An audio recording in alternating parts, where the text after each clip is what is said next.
Hi guys, Jenny from Bear Wellness. I just want to do a video on the development of the bear philosophy. So, we've always kind of looked at wellness as a multifactorial journey where it's not just, you can't, we don't believe in diets. We don't believe that you can exercise or diet your way into wellness. I think that you can force from the outside and change your body, and some people do that very successfully, but it doesn't necessarily equate to wellness. And the other thing is really understanding and looking at what your definition of fitness, of wellness is, and whether or not you're caught up in the concept of fitness. Somebody can have what would be like a show ready body, bursting with muscles and really low body fat, but doesn't mean that they're necessarily well. So really kind of understanding for you what your definition of wellness is, because in truth, wellness has definitely, and there's definitely a correlation between body fat being lower and body and lean muscle being higher, and wellness and health, longevity, and disease prevention. But also we want longevity, health, energy levels, disease prevention. So really kind of taking a good look and understanding what's driving you, and what are you talking in your head, what are you saying, are you coming from a place of self-love, or are you coming from a place of self-loathing, and are you just trying to alter the outside of your body, because you can forcibly do that for some amount of time. But to make real, lasting, long changes in the entire holistic realm of wellness, you really need to be looking inside as well as on the outside. So what we're doing, what your environment is, what your daily choices are, as far as how you sleep, how you think, how you move, how you breathe, what you're drinking, and what you're eating, and who you're surrounding yourself with, are all so important. But also really your internal life experience and what's happening in your internal world. So we're going to kind of start to dig into all that. And my big trio of words, we say mind, body, spirit all the time, but I think it's almost overused. So what does mind, body, spirit mean, right? So for me, I've been translating that as, whether it's nutrition, I'm finding a very important correlation between our spiritual lives and our wellness. And I just want to make it very clear that when I say spiritual, I'm not talking about any religion in particular. Now, some of you, spiritual is going to look like an institutionalized religion. Some of you, it's going to look like taking a hike in the woods. Some of you, it's going to be yoga class. Some of you, it's going to be inside your relationships. I mean, there are so many ways to use that word. And all of our realities are so different, and all of our personalities and all of our life experiences are so different. So accept what that means to you. Think about what that means to you. What does it mean to have a spiritual aspect of your life?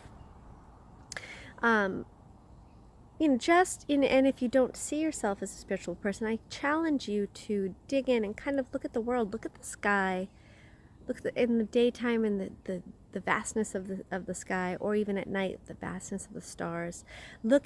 Spend some time being quiet in nature and looking at the complexity of the leaves, of the grass, of the ocean, of a lake, and see, or even look in the eyes of the people that you care about, just quietly for a moment, gazing into their eyes and seeing that life is so much bigger than these day-to-day to-do lists and these day-to-day earth, heavy energies. So taking that time to really see that the world is just a little bit more complex and a little bit deeper and a little bit more beautiful than maybe you were seeing it. It heightens you a little bit.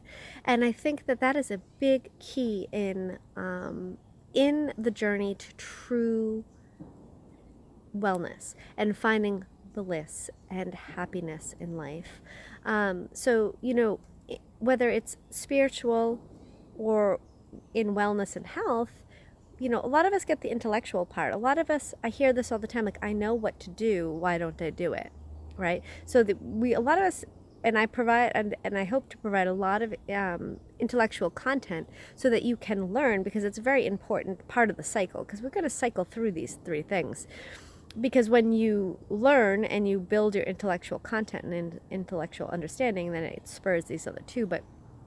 But then learning to jump off the bridge there and not being stuck in your head and stuck in the intellectual part of this, right? And then jumping into the emotional part. What are the emotions around this? What are you feeling around nutrition or spiritual divine connection. And then also on top of that, then taking it a little bit further and feeling it, experiencing it. I think that we lose faith in our wellness or spiritual pursuits when we have only intellectually and maybe emotionally experienced them, but we haven't really had like a visceral experience where we haven't known wellness or we haven't known the divine. So my goal is to kind of help us cycle through these, and you cycle through all three. It's not like, okay, well, the most important part is the experiential part. It is, they all play, they interplay with each other. Just like all of the suggestions on how we bring life and energy.